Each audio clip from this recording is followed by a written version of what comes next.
Hey friends, welcome to the Strangers in Common podcast. I hope this finds you well, but if you're not well, that's okay. I'm always here for you. So let's go ahead and jump right into our episode and get to know somebody that you don't. And today, that person is Trina. All right. Thanks, Trina, for joining me on this. We'll go ahead and have you take a journey through your life wherever you feel like starting. You know, it's weird because I knew this was coming and I've been thinking about it, of course, as I do. I think about everything like, obsessively probably. Right. Um I've been so many things and I've walked so many different roads. I mean, I'm 53 years old. I'm more than halfway done with my life. And I think about where I started as opposed to where I'm at now. And, you know, it's been a journey. So, did you think you would be where you're at now when you Oh, hell started? no. Hell no.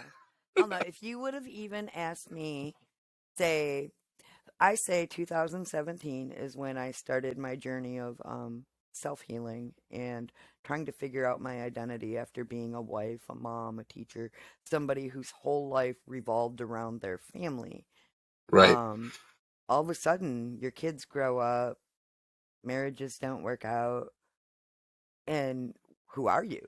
And especially as a woman, and it's a distinctly woman problem, not to diss any men and single dads and what they do, but sometimes when you've devoted your whole life to your family, when that day comes, you have no idea who you are. Yeah, And I could see that. it's crazy to me because of course, I gave up certain dreams to become a mom. I never wanted kids, and I ended up raising six, three of them Oh, on my wow. own. Right. And which is funny to me when I think about that, because in my teens, like, I say I'm the perfect example of what happens when you let a gifted child go feral. Doo doo. I don't really want to talk about my childhood too much, but I was That's your fine. typical Gen Xer latchkey kid but I could also read by the age of 3. Okay. Um, One of the best things my father ever did for me was, well, I was about 8 years old, and he went down to Butman Fish and had a real long talk with those librarians because I'm like, I hate this library. They won't let me out of the kids section. I've read these books are stupid. By the Right. time I was 8, I was reading Stephen King. Was it age Okay. appropriate? Probably not. But again, Eh, it was the 70s, and I was very definition of a latchkey kid in those years. I lived at the library, and that's my love of books and words and the weird, creepy stuff in our world. I have, there's parts of me. I was born with a gift. I'm able to see and interact with spirits and hear them, smell them. The smells are the worst. But that's just right. such a small part of who I am that I don't make it my thing. I've never tried to monetize off of it or even doing my podcast now. It's just a part of who I am. It's not Right. something I do. As a matter of fact, I keep myself pretty blocked, so I'm not doing it most of the Right. time. I mean, If I, you want I, the real truth about how Trina feels about that. right. But I can't even imagine that. So, like, I only mention it because it is a part of who I am, and right. the people that I'm very guarded about who I let into my life, but the people that I let into my life, they'll start out as skeptics, and let me tell you, a few weeks in, they're like, okay, never mind. And I mean, it's just a part of who I am. And that's the only reason I mention it. It's not like, I don't know. It's just a small piece of who Trina actually is. No, and I And, definitely understand that. but yeah, so like 2017, like married, no marriage, no, my kids are grown. I've got some a small grandchild at that time. Um, I just didn't. I bounced around for a couple of years. I spent a summer in Fort Lauderdale hanging out with some biker gangs. That was fun. Um, Okay. I say everybody has to have their little crazy period, and I definitely had mine, but I had a good time, and Right. I've got a lot of fun stories to share for it. Well, That's all that matters, right? right, sometimes, and it was a big learning experience. Learning, you learn from everything, and so then I just finally I rolled to this stop. I literally shattered into pieces. I've always been, since I say I have one foot in a different world, I've never been scared of death. Do I want to die? Not anymore, but Right. I've never been scared of it. So, I mean, I got that was probably my most suicidal in my life besides my teens. Wow. And I ended up in a very soft space with my bonus mom, and she gave me a spot to heal. And I've started this weird, wacky journey that's ended up with me being a podcaster, a writer. Well, I've always been a writer, but being able to talk to people and know people that I've admired from afar for so long, and like they know my name. And Right. to me, it blows me away, my friend. Like, how far I've come in the last few years on that side of it. What started out as a hobby to channel my grief and my problems healthily instead of spending a summer somewhere with bikers. Right. I started doing our podcast, Spooks, Creeps, and Assorted Devilry. Small plug there, folks. Oh, don't Um, worry. We'll get plenty of them in. right on, right on. And as you know, but your listeners wouldn't, me and a group of folks were admins for a few of our cryptid communities and podcast communities. And people kept saying, you guys should start a podcast. You guys should start a podcast. And we were like, everybody has a fucking podcast. Right. Come on. But then we You're not started wrong. it. Right, right, right. And we started it. And I recorded my first episode 10 days after my mom, well, she was my aunt, but I called her my mom, had passed. Oh, okay. And this was how I channeled those emotions this time. I probably burnt myself out that first year, but I mean, I think our first season has something like 135 episodes. Oh, wow. Yeah, we've got so much content out there for only being around for a couple of years now. And but there at that point there was five of us and we were all doing our own thing and then throwing it together and releasing, and it you really only had to record it. We still only record a couple times a month, but it was a lot easier. It's easier when you have a group, I think, than one person, as you probably know.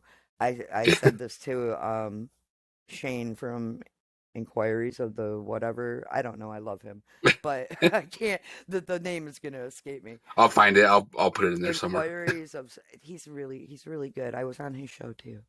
Hmm. Um, I met him at Monster Fest as well, Oh, but nice. yeah, he's a good guy. But he does it all himself, and just like you do. And I'm like, God, I feel like I wouldn't be able to do it if it was just me.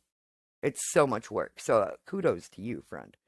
It And probably is. It's probably more work than I put into it, to be honest, because I don't really edit my episodes, so right. people get to hear, pretty much what we're doing now. So Right, but that was part of the charm of them when I was listening to them. I like that. I like your whole concept actually. That was part of why I agreed to do it after I listened. I'm like, I really like the concept. I really like, I just like that kind of thing. I'm one of them weirdos who's super nosy and I love to hear other people's stories. no, So, it's okay. Yeah, I'm the same way. Just right, probably I think that's why we love cryptids so much because, right. it's mysteries, it's stories, it's everybody's got a story, and, and they're neat and they're fun. And whether you think somebody's cuckoo or not, and whether you believe it, they believe it. Right. And I think that's part of what makes our interview process been so successful. We treat everybody with respect.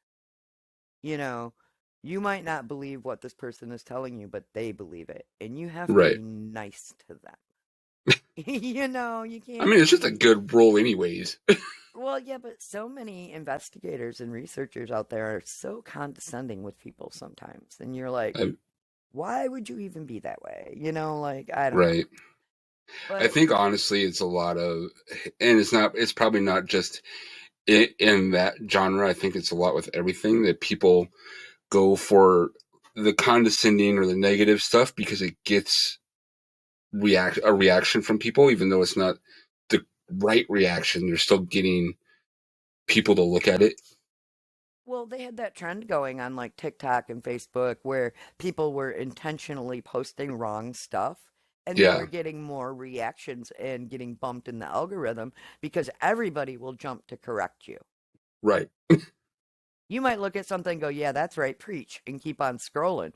But if you read it and it immediately makes you go, oh, that's completely wrong, you start heavy handing typing right Yep. there, all Yeah. caps, you know, Yeah. like, Yep. and it was a fun social experiment to watch, and it worked. People would get thousands of more comments than they would have if they had posted something positive. Yeah. No, that's fair.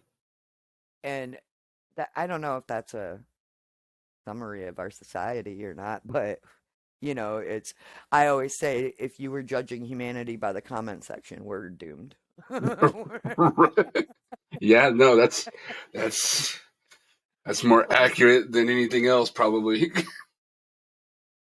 I used to say that. I mean, back when I was still, because like I don't date now, not by choice, but by just I'm for the first time ever, I built my whole life from the ground up. Like when I moved in with my aunt in 2017, I had a car and 5 boxes. I quit my job. I was in a really bad spot, like, Right. and I've built my life from ground zero, by myself. Of course I had help from friends and family and everybody needs support, but every choice I made was on me, and I had to learn a lot, and it was weird saying I was learning how to be an adult when I just raised 6 people trying to teach them how to be an adult, and now I got to teach myself. Right. you know. So now, and I went through a couple of years where I was like, really lonely, and then I'm like, what am I lonely for though? What exactly is it that I'm missing? And I had to really dissect that and get down into my intentions and shadow work. It's always hard. Clarity is Right. hard. Clarity is good, but it is hard. I always say don't pray for clarity because when your eyes get really opened, you're just messed up for a hot minute. you Yeah. know but so now it's to the point where it's not like a choice. Like I'm not actively choosing not to throw myself out. I mean, I'm a hermit, but whatever. Right. But more that it would have to be somebody really gosh darn extraordinary for me to even want to make space, and not to sound like condescending or like they'd have to be Superman, but they would have to definitely catch my attention. No, and that makes complete sense. I mean, that's probably the way it should be, anyways. It So is, that but they're. I know. unfortunately, I my know. DMs are filled with "Hey, beautiful," and I'm like, okay, now, firstly, You're like, did you see my picture? right? Like, come on, man. You talking to my cat? Like, what are you doing? Hey, my cat goes weirdly viral. I was just talking about that today in our group chat, our pod chat. I can post a video of everything, get about 50, 60 likes, whatever.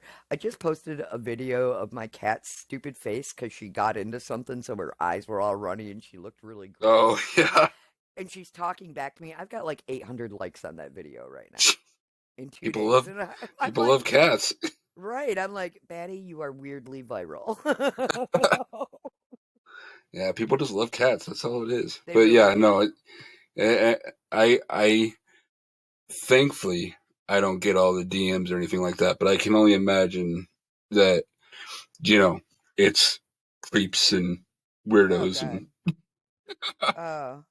And even like, so I friend all the paranormal groups and this and that, and I've had a few, even the researchers. Like, I had one guy hitting me up for him and his wife, and I'm like, wow. yeah, no. He's like, me and my wife, we're we're paranormal investigators, and she's a witch, and we think you're hot. And I'm like, okay, block. Right. You're like, oh, why? You're like, wwhy is that No, necessary? right, like You started off really good, but there was a plot twist in the middle, and I'm Right. not down. Yep. But for the most part, it was hard in the beginning. People didn't take me serious, and you know, but now, and it's weird how the pod has morphed, and the direction we're going in now is the direction I always wanted. Where we're talking about the creepy stuff and the cases, and you know, we're just kind of picking and choosing at this point what we want to do and what makes us happy. We do what we want. That's our new motto. Yeah. That's probably the Yeah. best way to do it. Yeah, and the content's better. I've managed to turn my doom scrolling into good content, and that's Right. like I laugh about that. I'm like, I obsessively doom scroll. It's gonna be the end of the world any second now. I'm Right. ready to get under my desk at any given moment, right? And because that's what I was taught. That's what's gonna save Yeah. me. I'm getting under my desk. Yep. That'll And save you from everything. exactly. No matter what's coming my way, I'll be safe under my desk. Yep. So, obsessive about it. And I realize it's an issue. I realize, I'm very neurodivergent. I realize like I do things I probably shouldn't. But I'm proud of the fact that I've managed to take a habit that's probably bad for me, and I take those stories and turn them into something funny and fun that Cody and I will talk about on our strangeness episodes. So, it's part of the lesson that I've learned in the last 5 years. So, bad shit's gonna happen. And Right. I really hate, no matter my personal beliefs, I absolutely hate when somebody tells me everything happens for a reason. I hate that saying. Do not tell me that. I've had too much tragedy and awful shit happen in my life that I don't want to even think there's a reason for that. Right. I'm better off thinking it's just random bad shit that happens to people. And that's what I believe. But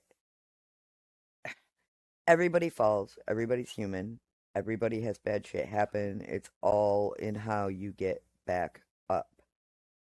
Right. You have to get back up. You have to, even if it's just getting out of bed to wash your face.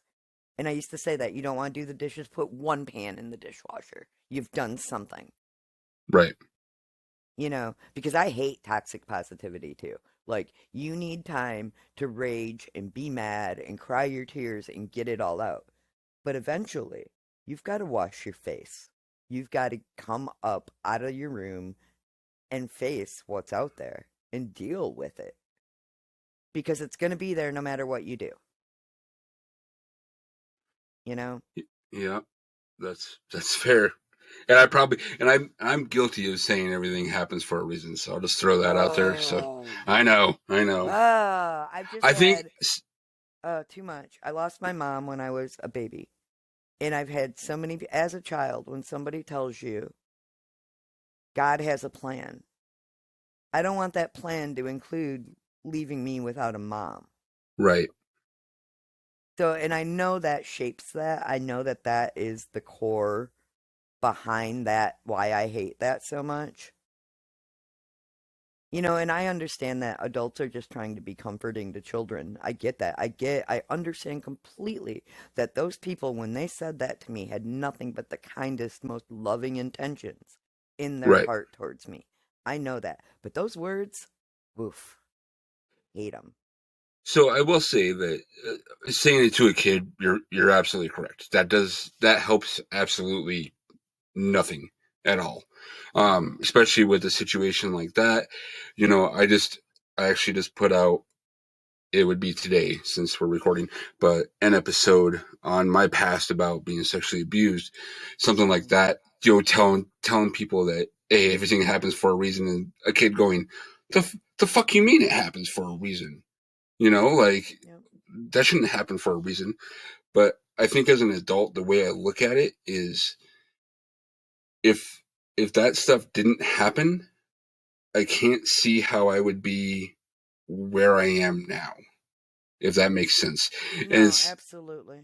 it it's kind of a twisted way to look at it, I guess. But I have to look at it, especially because I'm sure we both came from a lot of trauma and stuff. Mm-hmm. Having to look at, okay, how can I take this awful thing that happened and turn it into a way to make me better or to help me now that I'm old enough to to realize Right. that I had no control over it. So, Well, you have a choice. You can be a victim or you can be a survivor. right. I'm a survivor. You're a survivor. Yep. We're not victims anymore. Maybe at one point in our life, we were victims. Right. And if nothing else, that lesson alone, I mean, it's not worth what we went through. It's not worth what you went through. It's not worth what I went through. But Right. at the same time, we're survivors and we will be allies, and maybe our words can save somebody else from going through it. So I understand that mindset. I get it. My daughter and I, my last relationship ended very. There was a lot of things in it my whole life, but this was the most recent. And I was talking to my middle daughter about it, and he wasn't her dad, but we were together 10 years. Right. And the abuse didn't start till towards the end, but there's reasons. Addiction's a bad thing, is all I'm going to Yeah. say. And 2 weeks before I left, we had our kids' graduation out on the beach here. I'm down in Florida. We were out on Treasure Island and we were at a resort. We like blocked off a whole floor, family from all over coming. We had two daughters graduating. Like it was a big deal. Right. And I had invited my gay, let me reiterate, gay film critic friend EJ, and he was staying in one of the rooms. And I always called him husband, even though we didn't never actually got officially married, just because the amount of time. And we raised those Yeah. kids, and we bought a house, and we did everything a married couple did. Right. But that weekend he snapped about my gay friend, like a jealousy snap. And Right. we were in a hallway at the hotel, and he had me with his hands around my throat, my feet dangling off the ground. Oh And I wow. was completely sober. I don't drink at all. And I remember my daughter and I, like I said, we were just talking about this 2 days ago, which was funny for a different reason. But I Right. remember thinking, he's going to kill me. Not now. He won't kill me right now in front of all these people. But this man is going to kill me. There was nothing in his eyes, like they were dead.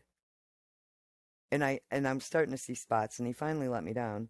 And I left 2 weeks later, and I've never looked back, and I've never been alone with him since. And it's been almost 10 years now, like 9 years since we've split up. And do you know, he messages me once a year. I'm waiting for it actually. It's usually right around March or April every year. Oh, He'll Last year he came up with a whole fake name, whole fake profile, and got me that way because I am a public figure. I do have a podcast. You can find me really right.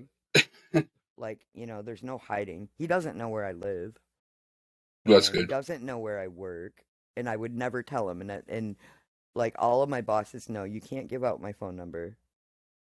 Right. Um, I mean, I'm It, telling you, once a year, still 9 years later, he messages me and tries to get me to meet up with him. that's And crazy. I'm convinced if I meet him, he's going to kill me. Right. But nobody would believe. Not him. He's such a nice guy. I can't believe. Why did you? You had a nice house. You drove a Beamer. Okay, but he was going to kill me. Right. Some They have a people way don't of. get that. People don't get that because they never saw that side of him. The kids got it. The kids knew. The kids were Right. waiting for me to leave. And I'm still kind of in contact with some of his kids, but he made it to where, of course, being that kind of person. And that's okay. I was all right being the villain. You say whatever you want about me. I did nothing wrong. And well, we all make mistakes, but the, all that aside, like his oldest I don't talk to, but the other kids, it was sad at the end and that was part of why I didn't want to leave for those. And I kept thinking things will go back to normal, but see, things never go back to normal. They just progress worse the other way. Right. And I still have regrets about a lot of different things, but I would never meet him anywhere. And like I said, everybody knows, don't give out my number, don't give out my address. Um, if you see me on the socials checked into somewhere, you can bet your sweet ass it wasn't that day. Right. You Right. know, I'm not that dumb. Like, and it's, you know, it's just, and it's sad that you have to take those steps, but nobody believed me. Nobody, that man raped me and a cop laughed in my face. You live with him. He couldn't have raped you. Well, he violated me in every way possible. Right. And the police laughed at me. That's probably So, a pretty common scenario, unfortunately. oh, for sure. You know, my oldest ended up going into social work. She's back serving now because it broke her heart doing it, but she worked at domestic abuse shelters for a long time, and I hate, you know, unfortunately, I was one of her examples, but I was also an Right. example on you can leave, you can grab up your courage, you can just, but me, you can't break me. That's one thing about me. Like any person that's been my friend or been close to me, and it's funny because it's always the same phrase is you're a wild card. You go left when I think you're going to go right sometimes. And I'm like, that's because you know, I think I don't let anybody control my actions besides myself. And I take accountability when I fuck up because it wasn't that person's fault. I made that decision all on my own, Right. you know, and so you can't break me, but you, so it was when I decided I was done, and like I said, that's all it took was that flat out realization. Before I always made excuses. Oh, he's drunk, he's high, he's blah blah blah, it's this, it's that. You know, it's whatever. The excuses everybody makes, and not just women, because I've known plenty of men that were victims of domestic violence too. Yep. And you know, people tend to forget that sometimes, but men are just as abused as women are out there. And I think sometimes it's got to be worse for men because It. people, you know, that toxic masculinity thing that people have in their heads, you know. So I really think, like with the men I've known, most of them are still with their abusers. So it's I will say it is a not easy situation to deal with. Uh, one that I was in was not physical, but it was definitely verbal and emotional. And It's just as bad. yeah, and like it literally had to take me, like you said, you pretty much have to, you break is when the point where you're like, I can't do it. I gotta go. Like, I can't do this anymore. You know when you're done. and you're right. It is hard, especially after you leave, you get those kind of creeping thoughts where it's like, well, you know, maybe if I go back, Hmm. and it's I call yeah, those the 3 a.m. thoughts. The 3 a.m. yep, thoughts are deadly in those situations. they definitely are. It's like maybe What if I if go they back, were right? What if I it, can't make it without them? right, yep. You know, So that's a was he? deadly one. So was that the first time he was physical, or was it just No, built up to that? Okay, no. Well, the first 5 years we were together, everything was beautiful. Like, I can honestly say, like, I was so in love. And I mean, he had his moments. He could be a mean drunk, but he didn't drink right, all the time. And it wasn't physical, but it was definitely verbal. yeah, And he was very much the opposite of me, where I'm so giving, and he was very much I'm a giver, he's a taker. He had no problem screwing people over if it put money in his pocket, let me put it that way. uh, And I'm not like that right, in any way, shape, or form. And he would hide that side of himself from me, and maybe there were signs that, like, I can look in hindsight and see the signs now. But we moved down to Florida, and then we bought our house down here. And I remember the day things changed. I went out to, we had a pool and all of that, and I went out, he's sitting by the pool, and he's got his suit and his tie on, and he's got his pants rolled up, his feet in the water, and he's drinking a fucking beer, and it's 7 a.m. oh Jesus, And I'm like, what's wrong, babe? You know, what's wrong? And he looks at me and he's like, this job is sucking the soul right out of my body. And I feel like that's the moment. And he also started doing like these weird random drugs. He had a friend who was a chemist and was making these weird candy bars. And Okay. all right, like I'm not gonna lie, I was from Michigan and he was from Wisconsin. We had nothing wrong with like chewing some mushrooms and tripping balls every once in a while. Right. Like whatever. There's nothing to do in the woods in the winter. Right. So I haven't done that kind of stuff in years, but and that was my thing. Like when he started buying them, like I remember I did one piece one time and then I didn't like it. It was like whatever. And I remember saying, aren't you a little old to be like, trying to be out here tripping balls? We got teenage kids, we got things going on, like, Right. but he really went through a midlife crisis really hard. And then, like, just where he wanted to be young and hip and whatever. You're never going to be young and hip again, honey. Like, like we went through that normal stuff, but he let the pressure get to him and he broke and something snapped. And when that snapped, the lies started.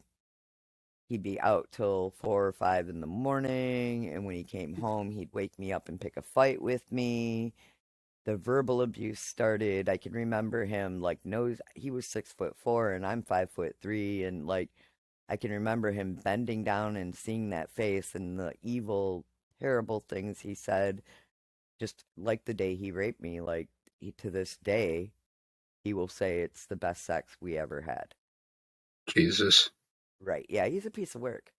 Yeah, sounds like it. And once he snapped, and it was a total, even my kids and I, we've discussed it endless times about the personality change. And I really kind of believe it started with those drugs. I think it triggered something in his brain because there are drugs out there that will do that. They can trigger that psycho thing in your brain and you're never getting it back. You're never going back to sanity. Unfortunately, I've seen it happen to a couple of people. I mean, we all had them teenage friends that took too much LSD, Oh right? yeah. Did Yep. they ever get normal? No, they did not. Yeah, no, you're not wrong. And same principle. And there was something, and he used to, weirdly enough, his story, he wasn't like, he was estranged from his dad, and he would say the same thing. My dad changed in his 40s, something snapped in his brain, and he became bipolar and crazy. I'm like, oh, that's weird, and just random weird story, right? Well, he Right. did exactly the same thing. And the fact that he still contacts me once a year, every year since then, should tell you what kind of person. And I Right. left Yeah, in that's like 2014, the yeah, year will be the that's 10th year, it's a little weird. 15. Yeah, and like it's not even an exaggeration. Last year it was a whole fake personality that I bought into Jeez. for a hot second. And then I was so, you know, the year before that he emailed my daughter with Wow. with a different email. Year before that he called my son. Like, and it's weirdly every March or end of March, beginning of April. Like, I'm expecting it anytime now.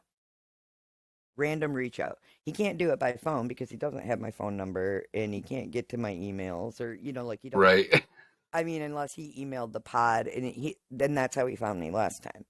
So it's whatever at this point. It's like, I'm never going to meet up with you. We're never going to have a conversation. I don't understand why you keep doing this. And he used to say, "Oh, I have this, you know, 90s thing in my head where we're going to meet up and realize we were always in love." And no, buddy, you almost killed me a couple of different Right. times. Like, that's not, he's so out of touch with reality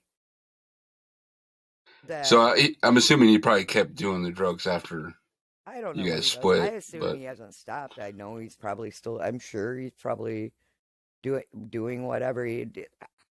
I have no idea. I don't even right. stop. I don't want to even invite that energy in my life. Nope, I get it. I'm it's a part of my past that I can look on and use as an example of what not to date.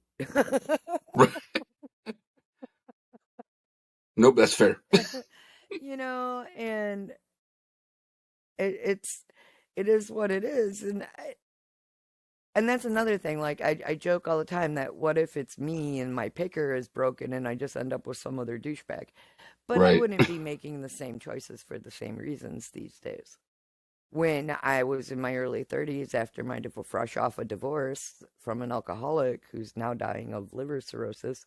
Oh, I meet a guy who's a single dad with full custody of his kids. He's awesome.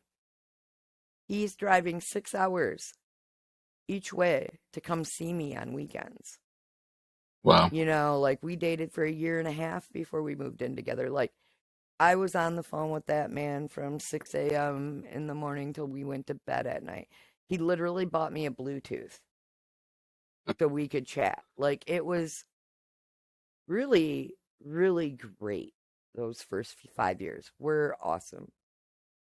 I mean, honestly, up until until we came to Florida, I don't know. I guess I could blame Florida. Yeah, that's fine. You can blame Florida for everything. I mean, Right, but our theory was right. Our theory was at the time we didn't want his kids moving into my place or my kids moving into his place, but if we had a oh, okay. place that was all of us together, that would eliminate territory problems between the Uh, children, did because it? actually yeah, like that part Oh, of it, I mean, they couldn't say this is my house. They couldn't say that. It was everybody's house. We all right, painted it together. We all worked on it together. It was our house. So that part of it, worked because we weren't bringing his kids into my kids' territory or my kids into his kids' territory. Like they had to learn and map out their own space in a new territory, and it was better that way. So, I mean, three boys, three girls. They had to figure it out. right. And at that Um, time, they went 6, 7, 8, 9, 10, 11, 12. Like they oh, went right in a geez. row. Yep. So has it been, because I know you said you don't talk to his oldest, so has it been hard? Like, because obviously you had a connection there for many years. It really bothered me in the beginning, and that was a part of me going off the deep end. Like I lost everything, Yeah, and whether it's by choice or not, I lost my whole life, my dreams, everything, everything, all of my plans for the future, everything was gone. And they loved their dad. Their dad took care of them. He was a good dad to them. right. He wasn't the greatest dad to my kids, but he was a good dad. He loves his kids. His oldest takes care of him now, Oh, okay. and pretty much, and from what I gather. Right, But, they were loyal, and I got that, and I didn't want them to have to make a choice. I told them, it's up to you. Like, I don't want you to have to, but I also didn't want Steve to be able to find me. right, So it was really hard. Like again, I grieved. The grief I went through was a big driving factor. And then the first guy that I dated and fell head over heels with when I left Steve was killed by a drunk driver. oh, geez. And the next guy, I waited, another 6 months, started dating somebody else, getting ready to move to Fort Myers, in with him. He owns his own bike shop. He's arrested in a 25-year-old cold case, capital murder. Oh my God. He didn't do. I don't know if he did it or not. He's out now. He is my friend on Facebook and Oh, still tells me I'm beautiful and says we were robbed. But that moment was gone. right, I left his house and I guess they rolled up and they hauled him back and that's all. So that's those 3 years after I left my ex are just a blur of tragedy and tears and reactions because that's all I could do was react. I never gave myself time to process anything. I would just jump into the next thing that would keep my brain distracted from what had just happened to me. right, Like it was insane. I finally, like I said, when I came, I I was getting, I was living with a friend, and I didn't announce it to anyone. I didn't say anything to anybody. I was just putting my affairs in order and I was done. I was going down to I was done. I wasn't reaching out for help. It wasn't a cry for help. I wasn't telling anybody anything. yeah. Because it was a serious thing. It wasn't oh my God, I'm sad, look at me thing. Because there are two types of that. And um or I need help, please help me. A cry for Right. help. It wasn't that. It was I was just done. Again, I've never been scared to death. It, and at that point, that's just all I wanted. I wanted everything to be done. I didn't know how to deal with not one more thing. Anything I tried blew up. Everything I tried turned. Now I realize now it's because of the choices. I know what I was doing wrong. Right. Hindsight, Hindsight, yeah, yeah, yeah. But at the time, I was still in victim mode. Right. Okay. And a friend noticed and pulled me out of it. And then that's when I packed up and I moved down here and went with my mom, aunt. She was always my bonus mom, always growing up. And again, she gave me a soft place to land to get into therapy to help me get things under control. She gave me that ear. She did for me what I do for a lot of other people nowadays. And no judgment, just so we're not going to do that again, right? you Right. Right. know. She had a real fun Midwestern way of telling you were doing stuff wrong. And um and I rebuilt, but this time I tried to rebuild healthily, you know, Right. where I can dissect what I went through and go, well, you dumb shit, like maybe. But I mean, I also, and that's a part of shadow work, you got to forgive yourself. And that took me a long time to look at, because I did some pretty horrible things in those years. I used people. I wasn't a good person for a long time. Right. And I can admit that. I can say, you know what? I was a piece of shit and I actually hurt people on purpose because I was hurting. And I'm not proud of it, but I also know I would never do that again. I Right. I would never ever. I am a good person. Am I nice? Probably not. I can be pretty mean, It's all but right. I'm good. I would never be malicious ever, Right. ever.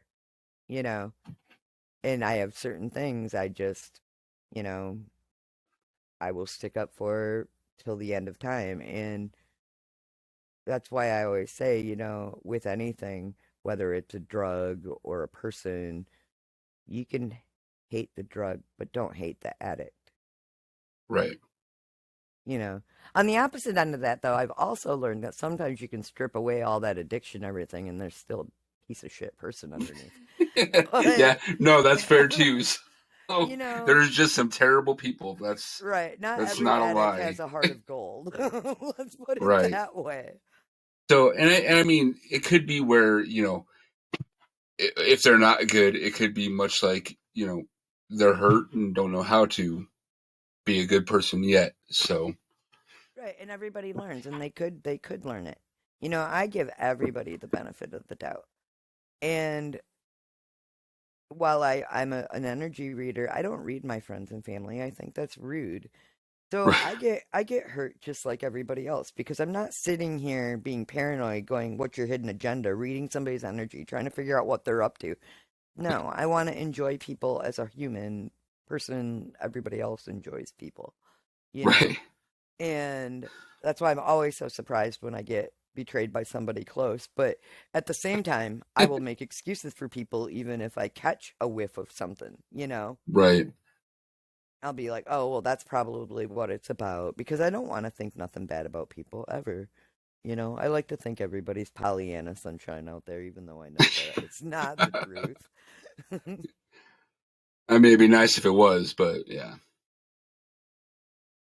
um, so I Um, don't know. so did you have your kids young or were I had you my older? first child at 22, Okay. and then my So, last child at like 28. okay. You know. So let me ask, because by the time this airs, our youngest will be 18. So we're getting ready to be empty nesters. Mm. So, yeah, yeah. So it's new to us. So, would you have any advice for people that are going through that are getting ready to have all their kids out?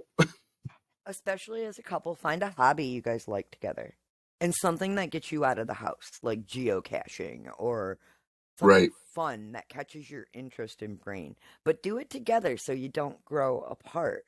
Because a lot of times you just find these things to do, and then suddenly you realize your significant other is 20 foot away, and y'all have no idea what's going on in each other's lives. right. Yeah, You know? I can definitely see that happening with people.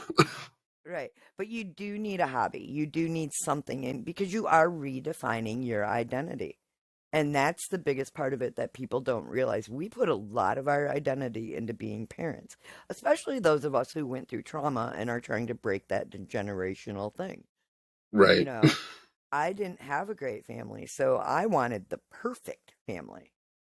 Me and my Uh, children, we are tight as shit. They're grown. They are grown ass human beings. And right. we are so close.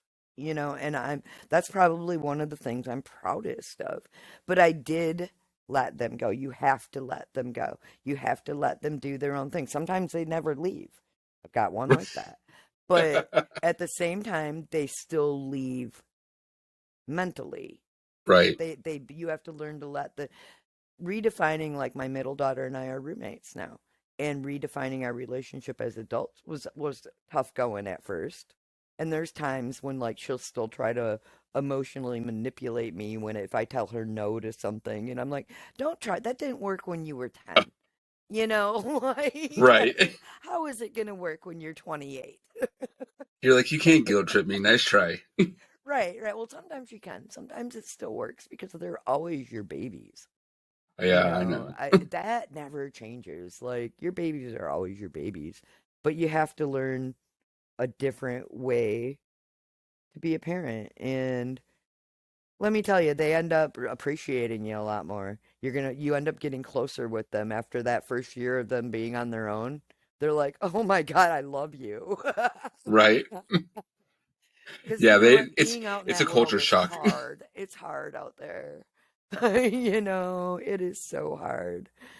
And, I've watched it. Like, we have a roommate right now, and it's one of my daughter's friends, and she comes from a really nice family. And I've watched her get a little culture shock and trying to be her own. And she's moving back home because, living on her own is very expensive. Yep. Yeah. And I just chuckle. But every child has to do it. That's how you learn. I mean, unfortunately, I've been on my own for probably longer than a person should be. Right. But you you learn that way. Sometimes they need those crushing defeats so they learn the lessons.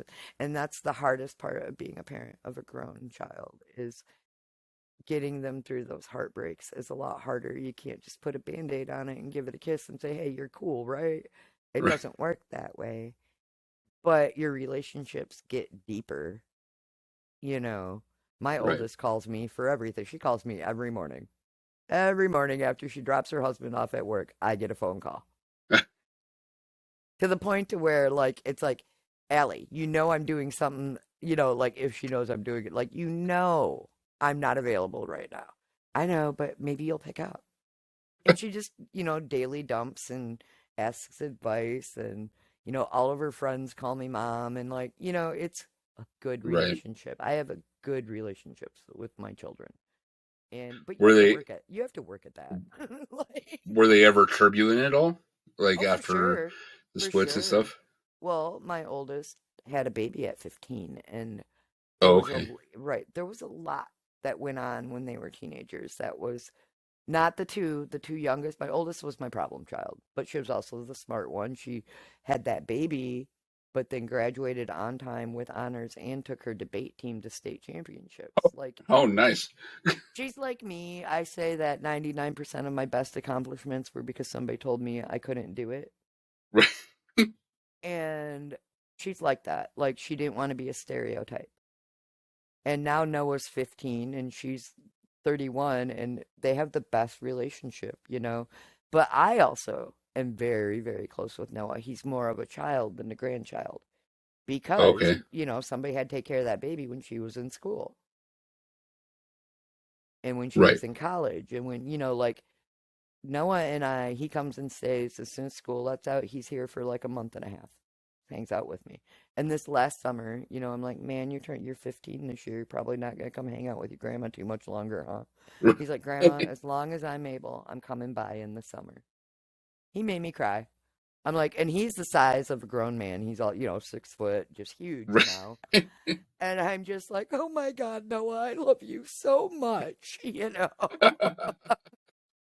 And I mean, I love all of my grandchildren, but he's more of a child than a grandchild would have been. Gotcha. And I can understand that relationship with a grandparent because that's how I had with my mom passing so young.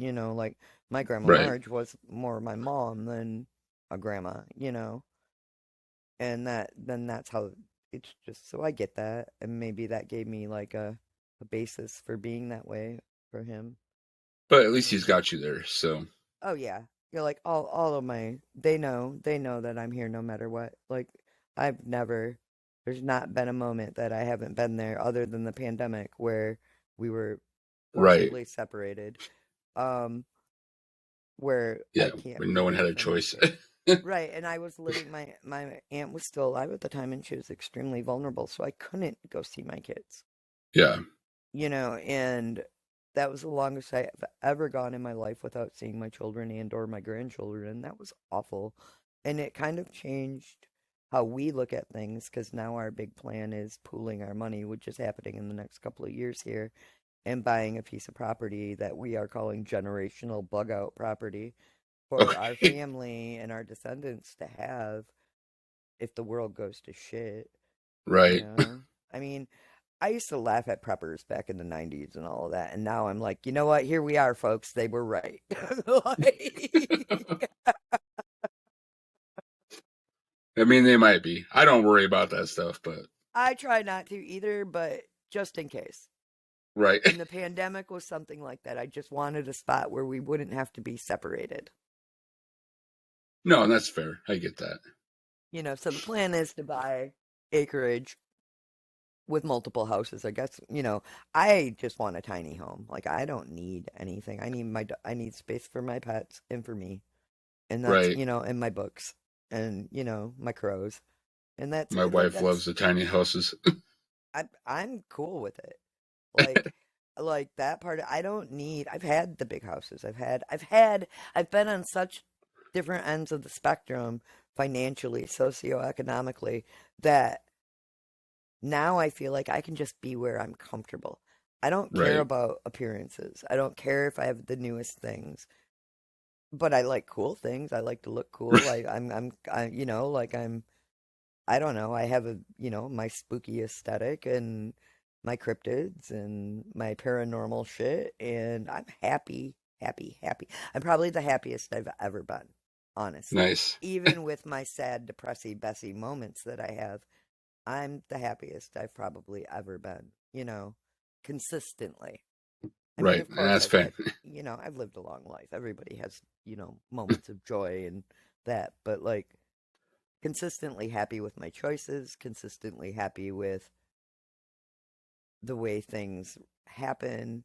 You know, I handle problems like, say, 4 or 5 years ago, if all this change and everything like that has happened with my podcast in the last 6 months had happened back then, I would have been an emotional wreck. Right. Now I'm just like, hey, and again, not that it's a master plan, but you know what? This is working out really well, and I'm happy in the direction that it's going. I'm super optimistic about everything. It's actually more what I wanted than when I started, even Nice. though it's completely different. It's actually more of what I envisioned it being now than when I started. And So you just had to take the road there. That's all. yeah, it had to be a journey. Our podcast is our baby, and it's gone through its growing pains, and we've morphed into this form, and you know, I, I like it. I like my co-host Cody, Easton, and Rick are amazing. Rick, of course, is my best friend. Like he is. We've been together adminning these groups, and his wife deserves a sainthood. That's all I can say. You know, he's like the little brother I never ever flippin' wanted. Right. Yet here we are. Here we are. You know, he could do no wrong in my eyes. I can say what I want about Rick. But if I see anybody out there trying to fight with him or whatever, my mom pants come on and I'm like, no, no, no. So s- say again the name of your podcast so everybody knows it. Spooks, creeps, and assorted devilry. And it's available everywhere, I'm It's assuming, right? everywhere. We're on all the socials, but we are more robust on Facebook and Insta. I run the TikTok. I'm rarely there. I'm not even gonna lie. I don't even have, that's what I was telling you earlier. I don't even keep social media at all on my laptop, but I have Right. reasons for that. One of the segments for my podcast is called Stone Strangeness, and that's where Cody, Turk, and I um, talk about current events and things in the news. And I will get distracted if I have social media available, That's if fair. I'm trying to research stuff. And, you know, we vet everything we talk about. Like, we try to find multiple sources. And so we kind of know what we're talking about, not just, you know, talking out our asses. Right. And, you know, so even for the news stories. So I don't keep any social media on there. Plus, I can't. I used to be one of them people that dipped out every month or so for a few weeks, but I really can't do that anymore because of the pod and marketing. You know, Yeah. so I dip out different ways. Like I put my phone down at a certain time at night and I don't look at it again. My co-hosts know that. Unless we're recording, you aren't getting a hold of me after a certain time. Right. But during my work week, and especially now, like I work days, I work mornings. I'm, you know, like after, you know, I'm usually free in the evenings, but there's a limited window of time. And I'm very, very, very guarded with my time because I have to be. I don't want to burn out. I don't want, you know what I mean? Like I Oh, I get need it. I need my me time. I need my time to just play my dumb games on my phone or watch Right. something that has nothing to do with anything on the TV. Like, you know, I'll watch flat reruns of Flash or, you know, escapism at its finest. Right. My brain needs that, you know. Everybody does. You Yeah, I was need gonna to say, yeah, find, yeah, you need to find your joy, I guess, you know. yeah, whatever makes you happy. Exactly. So, so we'll go ahead and start wrapping up. Mhm. What's your favorite cryptid, by the way? Oh, Jeff. You Jeff. I want to do tell people believe that may Jeff not is the. know? Okay, so Jeff was a cryptid that was over in England, actually the Isle of it was Cash's it's oh god. Now my brain's anyways, he was a mongoose that lived in the walls of these people's houses and they fed him chickens and he was like a trickster entity and he would talk hot gossip about the neighbors with the people and the reason why I believe them, I want to say it was the Isle of Wight, maybe. Um, these people never looked for fame. They weren't. It was other people that caught wind of their story and came to do paranormal investigations in their house. They actually just made a movie about it, and there's been several books written. But what I liked about him was he was friends with the family. They were very, very poor, and like he would leave them dead chickens to eat, and like they're when the father died, the mom and Vori, the daughter, moved to the mainland, but her story never changed, and she never, you know, they never tried to cash in on it. Like they actually said that having him in their house made their lives worse, but they wouldn't have changed it. So what? So hold on before you go any further, because I'm sure you have an episode on it. I do. So if people want to know more about Jeff, they'll have to go listen to the episode. Yes, and it would So be in our first season, and it would be featuring artist Todd Purse. We talk there we about go. Jeff See, and the Bell Witch. perfect. So I'm Trina, thank sorry. you. I'll get going. You'll never stop me. No, I know it's okay. We got to get people over to listen to you guys too. So we got Just to a leave bunch them of wanting more. weirdos talking about weird stuff. Like, we interview people in the art world. It's all cryptid, it's all paranormal. We're getting ready to drop an episode with Steve Ward, the man who runs the Mothman Museum, a fount of Nice. knowledge. That's going to be the next episode that drops, actually. Very cool. So, Well, well, Trina, it was great speaking with you, and thank you so much for doing this. I truly do appreciate it. thank you for having me on. Thanks for listening to me babble. No problem. All right. Thank you guys for listening. Thank you, Trina, for recording with us. Remember to give us a follow on the socials. It's Sticko Podcast, wherever you do any of your social networking at. Uh, check out the website, stickopodcast.com. Merch, links for the YouTube videos, stuff like that. Anything you need is on there. I definitely know money is tight with everyone right now, so if you could buy a shirt or stickers or something, cool. If not, completely understandable. We're coming up on the back side of the season, so only a couple episodes left. So if you would like to record with me in the next season, go ahead and send me a message through the site, through the socials. You can send an email to stickopodcast@gmail.com. And until next time, be safe. Don't be a stranger.